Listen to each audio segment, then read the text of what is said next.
Alors bonjour tout le monde, je me présente, je m'appelle Bruno Christ-Emmanuel et je suis étudiant actuellement au CCNB Campus El Moussad dans le programme de génie civil et aujourd'hui nous allons parler du béton.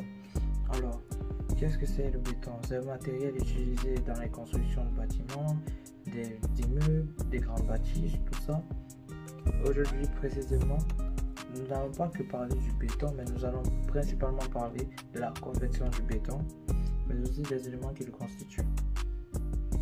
Alors, comme éléments qui constituent le béton, nous avons en premier des granulats. Bon, ici nous avons des gros granulats dont le diamètre sont supérieurs ou égal à 5 mm, des petits granulats dont le diamètre sont inférieurs à 5 mm.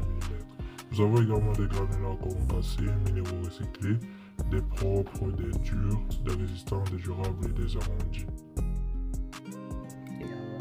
Nous avons également de l'eau de cachage pour le béton, du ciment, des adjuvants. Pour faire un bon mélange de béton, il nous faut respecter les normes suivantes: 50 à 75% de granulats, 14 à 21% d'eau, 7 à 15% de ciment, mais aussi 0,5 à 8% d'air entraîné. Alors, il faudra savoir que le rapport au ciment exerce une grande influence sur la porosité de la pâte de ciment hydraté, car il gouverne directement l'espacement initial entre les grains de ciment en suspension dans l'eau de gâchage. On voit clairement que plus ce rapport au ciment est faible, plus initialement les grains de ciment sont rapprochés les uns les autres. Les espaces à combler entre les grains de ciment sont moins grands et il y a moins de chances d'avoir un grand vide ne pouvant pas être complètement rempli par les hydrates. Et même très faible quantité d'hydrates, tout simplement, peut permettre de combler les espaces intergranulaires. C'est en partie ce qui explique que les bétons avec un rapport du ciment faible développent très rapidement la résistance. Puis, je vais parler actuellement des granulats. Il faut savoir qu'une granulométrie est utilisée en fonction de la disponibilité des granulats et des exigences du projet permettra d'obtenir un béton économique, facile à travailler et affiné. Les proportions entre les granulats grossiers et les granulats fins changeront en fonction des caractéristiques uniques de chaque granulat et de la méthode de mise en œuvre de la finition souhaitée. Après les granulats, nous allons parler du rôle de l'adjuvant. Tout d'abord, avant de parler du rôle des adjuvants, nous allons parler des types d'adjuvants. Il faut savoir qu'il y en a beaucoup. Il y a les plastifiants, il y a les super plastifiants, il y a les accélérateurs de prise, les accélérateurs du système, les retardateurs de prise, les hydrofuges et les entraîneurs. Tout d'abord, il faut savoir que on va parler en fonction de chaque type d'adjuvant. Pour faire d'abord les plastifiants ou réducteurs d'eau, il faut savoir qu'ils ont deux fonctions. La première est que lorsqu'ils sont utilisés en tant que réducteurs d'eau, ils permettent de réduire la teneur en eau tout en sans modifier sa consistance. Lorsqu'ils sont utilisés en tant que plastifiants de béton, ils permettent d'augmenter l'affaissement du béton sans modifier sa teneur en eau. Et le plus souvent, ils sont utilisés pour produire les deux effets à la fois. Et ils permettent alors de fluidifier le béton tout en réduisant la quantité d'eau de gâchage nécessaire, ce qui améliore la résistance mécanique, la durabilité du béton. Puis nous allons passer aux super plastifiants. Les super plastifiants, eux, sont des eaux réducteurs d'eau, des hauts réducteurs. Alors, ces adjuvants ont les mêmes fonctions que les plastifiants, mais leurs effets sont plus importants. Ils permettent de réduire fortement la teneur en eau du béton et de donner sans modifier sa consistance. Ils augmentent considérablement l'affaissement également sans modifier la teneur en eau. Ils peuvent aussi être utilisés pour produire les deux effets. Ces adjuvants sont plus utilisés pour confectionner des bétons fluides, des bétons autoplaçants ou automoulants et des bétons à haute performance. Après, nous avons les accélérateurs. Ce sont des produits chimiques qui agissent pour augmenter la vitesse d'hydratation de ciment. Cela entraîne un déclenchement plus rempli du phénomène de prise et s'accompagne ça souvent du béton accéléré.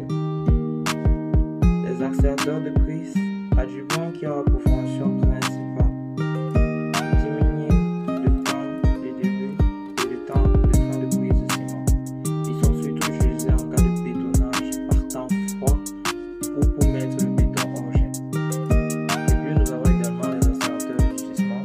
Ils sont des adjuvants qui ont pour fonction principale d'accélérer le développement des résistances initiales du béton.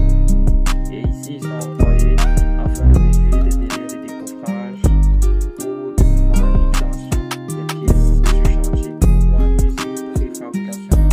Et ils permettent aussi de réduire les délais de mise en service de l'ouvrage ou de la partie d'ouvrage. Comme par exemple, nous pouvons citer des planchers, des escaliers, des voiries, qui sont des exemples de l'utilisation de l'accélérateur de gisement.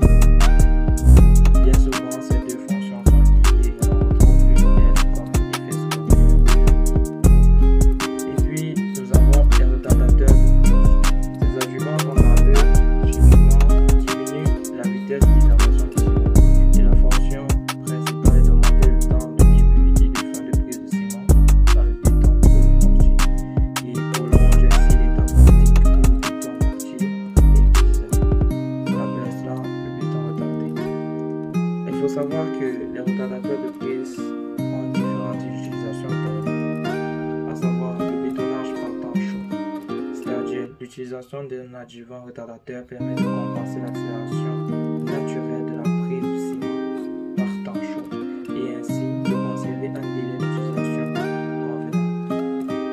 Le transport ou pommage sur les longues distances, les conditions de bétonnage difficiles ou inhabituelles et le coulage de pièces massives.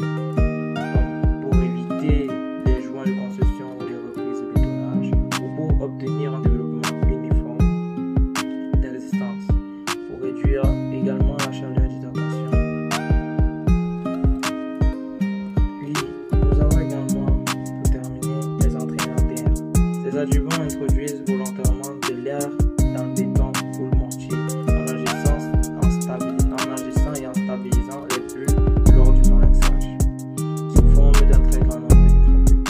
Ils améliorent également essentiellement la résistance du gel-dégel du béton mortier. Le réseau de petites bulles d'air disséminées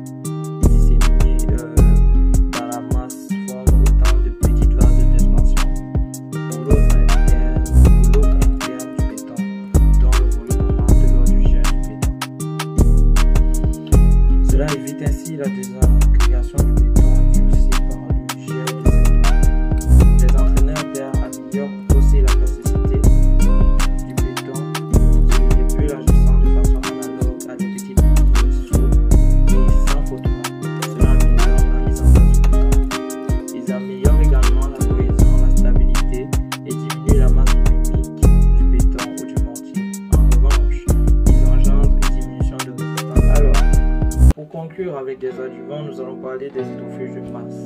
Qu'est-ce que c'est que des hydrofuges de masse? Les hydrofuges de masse, les hydrofuges du béton sont des adjuvants qui ont pour fonction principale de diminuer l'absorption capillaire du béton au mortier.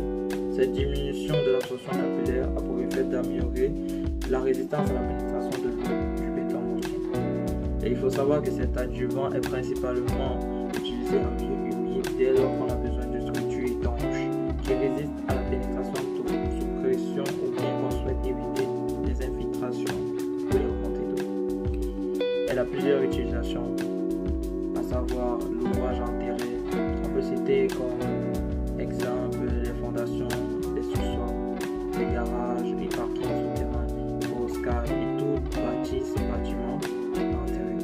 Il y a les réservoirs en béton, comme également des fosses, qui sont des réservoirs, des bacs de rétention, des bassins, des piscines. Mais aussi, nous avons aussi des ouvrages sensibles à la remontée d'eau par capillarité, à savoir nombre des planchers d'eau. Alors je vous dis merci d'avoir pris la peine d'écouter ma vidéo.